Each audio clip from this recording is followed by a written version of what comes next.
ഞാനിപ്പോ നിങ്ങളോട് സംസാരിക്കുന്ന കാര്യങ്ങൾ സമൂഹത്തിൽ കാണുന്ന കാര്യങ്ങളാണ് പറയുന്നത്. എന്ന് വെച്ചാൽ നമ്മുടെ ഈ ഏരിയയിൽ കാണുന്നത് അസാധുവാണിക്കില്ലാൻ പറ്റുന്നത്. ഈ അസാധുവാണിക്കില്ലാൻ പിന്നെ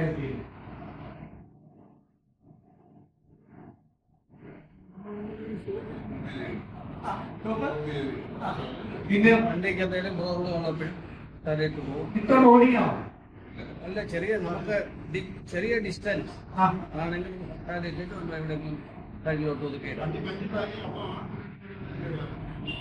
ഹോസ്പിറ്റലിൽ കൊണ്ടുപോകാൻ ആളെ ഉപയോഗിക്കാവോ? നല്ല മഞ്ഞൊക്കെ എന്നാൽ ഇതിനൊരൊറ്റ ഉപയോഗമേ ഉള്ളൂ. എഞ്ചിൻ അല്ലെങ്കിൽ മെക്കാനിക്കൽ സിസ്റ്റം തകരാറായി ആ വാഹനം റോഡിൽ നിന്ന് മാറ്റാൻ പറ്റാത്ത സാഹചര്യം ഉള്ളപ്പോ മാത്രം അത് നിർത്തിയിടാൻ വേണ്ടി ഉള്ള താൽക്കാലികമായിട്ടുള്ള അത് അതിനേരം നിർത്തിയിടാൻ വേണ്ടിയിട്ടുള്ളതല്ല. അതായത് താൽക്കാലികമായിട്ട് എഞ്ചിൻ കൊണ്ടോ ആ വാഹനം റോഡിൽ നിന്ന് മാറ്റാൻ പറ്റാത്ത ഒരു കാര്യത്തിൽ മാത്രമേ ഇറങ്ങാൻ പാടുള്ളൂ. ഈ സാധനം എടുത്ത് ഒരു കാരണവശാലും വാഹനം ഓടിക്കാൻ പറ്റില്ല. കാരണം ഓപ്പോസിറ്റ് വരുന്നതും നമ്മുടെ പുറകെ വരുന്നതുമായ ഡ്രൈവർ നോക്കുന്നത് എന്താണ്? ഇദ്ദേഹം ഇൻഡിക്കേറ്റർ എടുക്കണം അല്ലെ? ഇദ്ദേഹം പലപ്പോഴും എടുത്തോണ്ട് വെച്ച് അറിയാൻ കഴിയുമോ? ഇല്ല. ഒരിടയ്ക്ക് എമർജൻസി ഡ്രൈവിംഗ് യൂസ് ചെയ്യാൻ എന്നൊരു ഇതുണ്ടായിരുന്നു. ഇപ്പൊ അതും പറ്റത്തില്ല. ഡ്രൈവിംഗ് ഒരിക്കലും അറിയാൻ പാടില്ല. ആംബുലൻസ് ആയാലും നമ്മുടെ എമർജൻസി വാഹനമായാലും മഞ്ഞായാലും മഴയായാലും അസാധുവാണ്. അത് ഈ പറഞ്ഞ എമർജൻസി പാർക്കിങ്ങിന് മാത്രമേ പാടുള്ളൂ. അത് ഇട്ട് കഴിഞ്ഞാൽ ഇൻഡിക്കേറ്ററിന്റെ ഫംഗ്ഷൻ ഇല്ലാതെ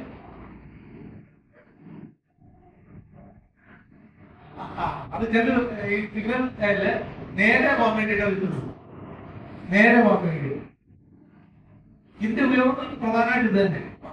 വണ്ടി നിർത്തിക്കഴിഞ്ഞാൽ എമർജൻസി കേസിൽ നിർത്തിക്കഴിഞ്ഞാൽ അത് എഞ്ചിൻ ട്രബിളായിട്ട് നിർത്തുമ്പോൾ ഇടാനായിട്ട് പാടി കൊടുക്കുന്നു. അതുപോലെ തന്നെ നേരെ പോകുന്ന പറഞ്ഞിട്ട് ഞാൻ സ്ട്രെയിറ്റ് ആയിട്ട് പോകണം ഉപയോഗിക്കുന്നുണ്ട്. ഇടത്തോളം വലത്തോളം പോകുന്നില്ല. ഞാനിപ്പോ 4 ജംഗ്ഷനാണ്. ആ റോഡ് നേരെ പോകുമ്പോ ഞാൻ മറ്റുള്ളവരെ അറിയിക്കാൻ നേരെ പോവാണ്. മനസ്സിലായി? ഈ 4 കൂടി എടുത്ത് നേരെ സ്ട്രെയിറ്റ് ആയിട്ട് പോകുന്നു. ഇടത്തോട്ടില്ല വലത്തോട്ടുമില്ല. പക്ഷെ അതും തെറ്റായ നടപടിയാണ്. അത് വിശ്വസിക്കാതിരിക്കുന്നതാണ്. അല്ല നേരെ പോകുന്നതിനുള്ള എനിക്ക് കാര്യമില്ല. ഇപ്പോഴും മനസ്സിലാകുന്നില്ല.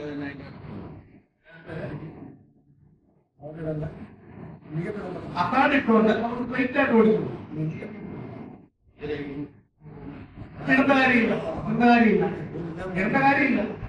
അത് എടുത്ത കാര്യമില്ല. പക്ഷെ നമ്മുടെ ആൾക്കാരത് യൂസ് ചെയ്യുന്നുണ്ട്. അതുപോലെ തന്നെ ഇതിലെ കൂടെ വേണമെങ്കിൽ പോകാം.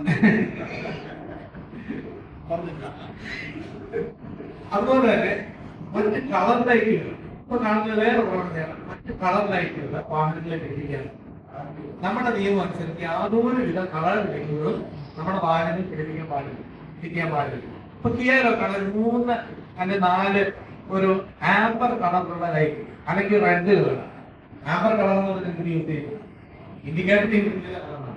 അത് കൊണ്ടുവരും അല്ലെ പുറകെ കൊണ്ടുവരും. അല്ലെങ്കിൽ റെഡ് ലൈറ്റ് അത് ഓക്കെ. അതുപോലെ yellow light, yellow colour light, colour light നമ്മുടെ നാട്ടിലെ പദ്ധതികളാണ്. അതെപ്പോഴും ദോഷം ചെയ്യും. യെല്ലോ ലൈറ്റ് ഭയങ്കരമായ ആർക്കെങ്കിലും ഒരു ഫീൽ ചെയ്തിട്ടുണ്ടാവില്ല. യെല്ലോ ലൈറ്റ് ഓപ്പോസിറ്റ് വരുമ്പോ നമുക്ക് കണ്ണിൽ ഭയങ്കരമായിട്ട് പെയിൻ ചെയ്യും. ഇത്തരം കാര്യങ്ങൾ ഇപ്പൊ വരുന്ന പ്രോഗ്രാമുകൾ വൈറ്റ് കളറാണ്. അപ്പൊ കളർ ലൈറ്റുകൾ കണ്ണിൽ വയ്ക്കാൻ പാടില്ല. അതേപോലെ തന്നെ മുൾബാർ, ചില വാഹനത്തിനാണ് മുൾബാർ വെക്കുന്നത്, ഫ്രണ്ടിലൊരു ബാർ. അപ്പം നമ്മൾ പ്രത്യേകിച്ച് 800 ഒന്നിക്കൊക്കെ വെക്കുമായിരുന്നു ക്രാഷ്. ആക്ച്വലി ആ സാധനം വെക്കാൻ പാടില്ല. അത് വെച്ച് കഴിഞ്ഞാൽ വണ്ടി ബാലൻസ് പോകും. അതിന്റെ സ്റ്റെബിലൈസറിന്റെ ഫംഗ്ഷൻ കറക്കാനായിട്ട് ചെയ്യത്തില്ല, ബാലൻസ് പോകും. അതുകൂടാതെ ഇടിച്ചു കഴിഞ്ഞു, വാഹനം ഇടിച്ചു കഴിഞ്ഞു ഓപ്പോസിറ്റ് വരുന്ന ഒരാളിനെ ഇടിച്ചാൽ ആ ആളിന് മരണം സംഭവിക്കും. കാരണം നമ്മുടെ വാഹനം ഡിസൈൻ ചെയ്തിരിക്കുന്നത് ഒരാളെ നമ്മൾ തട്ടിയാൽ അയാളുടെ കയ്യിൽ കൂടെ എസ്കേപ്പ് ചെയ്ത് പോകുന്ന രീതിയിലാണ്. പക്ഷേ ഈ ധാരണ ഉണ്ടെങ്കിലും ഉൾഭാഗം അല്ലെങ്കിൽ ഇതിലുണ്ടെങ്കിൽ ആൾ മരിച്ചു പോകും. ഒരുപാട് മരണ കേസുകൾ അങ്ങനെ സംഭവിച്ചിട്ടുള്ളതാണ്. അത് പുറകിൽ മുന്നിൽ നിന്ന് ഒരിക്കലും ഗ്രില്ല് ഉൾഭാഗങ്ങൾ വെച്ചുപിടിപ്പിക്കാൻ പാടില്ല. അതുപോലെ ഡാൻസിംഗ് ലൈറ്റുകൾ വെച്ചിട്ടുണ്ട്, പിള്ളേർക്കൊക്കെ കാണിക്കുന്നു. അതൊന്നും തന്നെ ശരിയായിട്ടുള്ള കാര്യമാണ്. അപ്പം ഏറ്റവും പ്രധാനമായിട്ട് നിങ്ങൾക്ക് ആക്സിഡന്റ് ഫ്രീ ആയിട്ട് വാഹനം ഓടിക്കുക എന്നുള്ളതാണ്. അതിന് നമ്മൾ പറഞ്ഞു, നമ്മൾ എപ്പോഴും പറയുന്ന കാര്യമാണ്. ആക്സിഡന്റ് ഫ്രീ ആയിട്ട് വാഹനം ഓടിക്കണമെങ്കിൽ വാഹനം ഓടിക്കുന്ന ആൾ ആരായിരിക്കണം? ഡ്രൈവിംഗ് സീറ്റിൽ ഇരിക്കുന്ന ആൾ ആരായിരിക്കും? ഡ്രൈവർ ആയിരിക്കും. ആ സീറ്റിലിരിക്കുന്ന ആളുകൾ പല മേഖലയിൽ ജോലി ചെയ്യുന്ന ആളുകളുണ്ടാവും.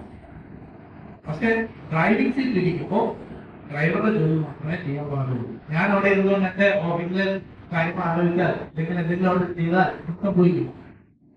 എനിക്ക് മിസ്റ്റേക്ക് വരും, അല്ലേ? തെറ്റ് സംഭവിക്കും. എനിക്കൊരു തെറ്റ് സംഭവിച്ചാലോ, ഡ്രൈവർക്ക് ഒരു തെറ്റ് സംഭവിച്ചാലോ അത് തിരുത്താൻ പറ്റത്തില്ല. നേരെ മറിച്ച് നമുക്ക് ആർക്കെങ്കിലും അതെ ഞാൻ ഓഫീസിൽ ജോലി ചെയ്ത് എനിക്കൊരു മിസ്റ്റേക്ക് വന്നാലോ അത് തിരുത്താനുള്ള സമയമാണ്. ഞാനത് ഡ്രൈവിംഗ് സീറ്റിൽ ഞാനിരുന്ന് വാഹനം ഓടിക്കുമ്പോൾ എനിക്കൊരു തെറ്റ് സംഭവിച്ചാൽ അത് മറ്റു പലർക്കും അപകടം, ജീവഹാനി ഉണ്ടാവാം. ആ തെറ്റ് തിരുത്താൻ പറ്റത്തില്ല. അതുകൊണ്ട് ഡ്രൈവിംഗ് സീറ്റിൽ ഇരിക്കുന്ന ആളെപ്പോഴും ഡ്രൈവറുടെ ജോലികൾ മാത്രമേ ചെയ്യൂ. അതുപോലെ ഡ്രൈവിംഗ് സീറ്റിൽ നിന്ന് മൊബൈൽ ഫോൺ യൂസ് ചെയ്യും.